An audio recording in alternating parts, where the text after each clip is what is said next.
Well, spotty to hard surprise, I would say.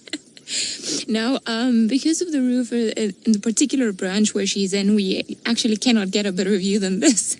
So the only reason why we actually spotted her was thanks to her tail that's dangling pretty much into the sky. It's the only thing that you can see from the road. There we go, that's just there, but still see how incredibly camouflaged it is. And had we not known that there was a leopard on a marula around here, and even I think we went past this marula, we wouldn't actually have known that she was there. So she seems to be very happy finishing off her kill. I believe it was a steenbok, as Tristan mentioned yesterday, but not too much. It doesn't seem like there's too much left. You can actually hear her now crunching the bones. You can almost see her there, but it is quite amazing just to try and gaze upon her through all the branches. And I know it's not the greatest visual, but it's probably the best thing that we can do to show you just how incredible the camouflage is for the leopards. I mean, look at that.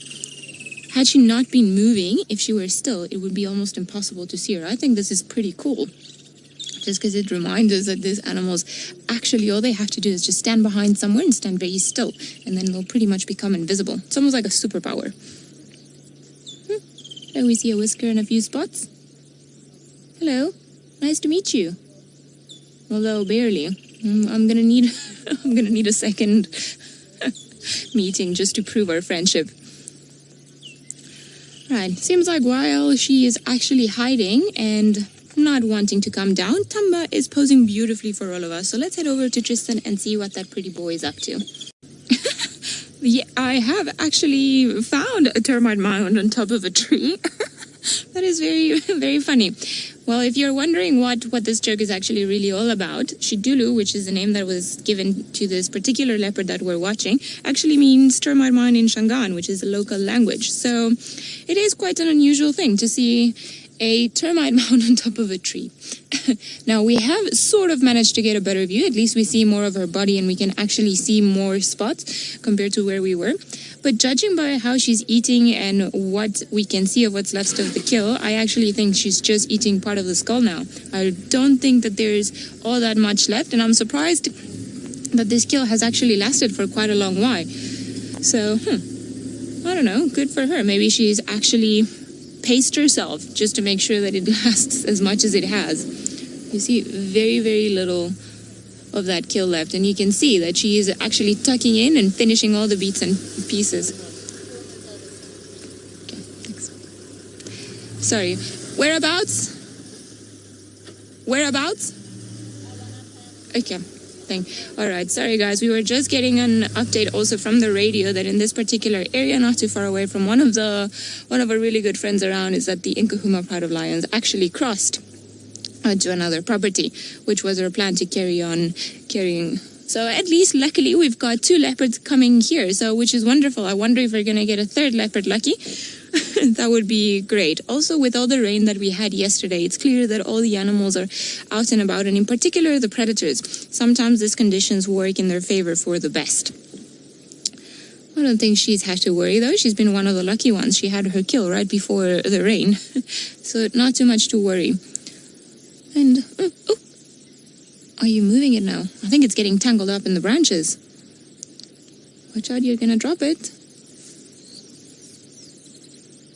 No? There we go.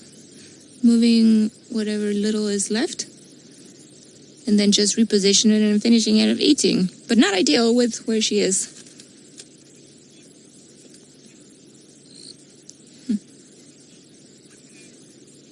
Proud cat mama, you're wondering if when a leopard makes a sound, if it has a specific function. It does. It depends on what type of sound the leopard is making.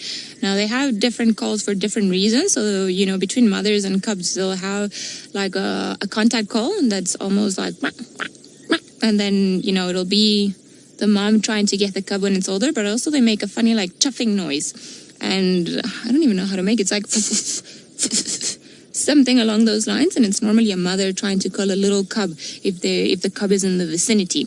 Then obviously they will growl as a way to ward off anything that they might be unsure of. And they also snarl for the same reason, and then they do that sawing sound just to advertise their territory. It's a territorial call, and both males and females do it. So depending on what type of call they're making, it'll have a specific function, either to, call another a cub in terms of a mother and a cub, or just to let everybody know in a particular area that a specific spot territory has been taken, or also just to warn either another leopard or another creature, and sometimes even humans, that now you're too close, so back off or I'm gonna come for you. Pretty much those are the main sounds I would classify them, or the main categories of sounds that I would classify leopard having. Now, she hasn't made one sound other than the chewing and breaking through bone sound, so she is enjoying her morning breakfast, and luckily it's not too much of a gruesome view. I think we're going to leave her and then just go out and about, see what else we can find around. But in the meantime, and while we do that, let's go over to Tamba and see what else he's up to.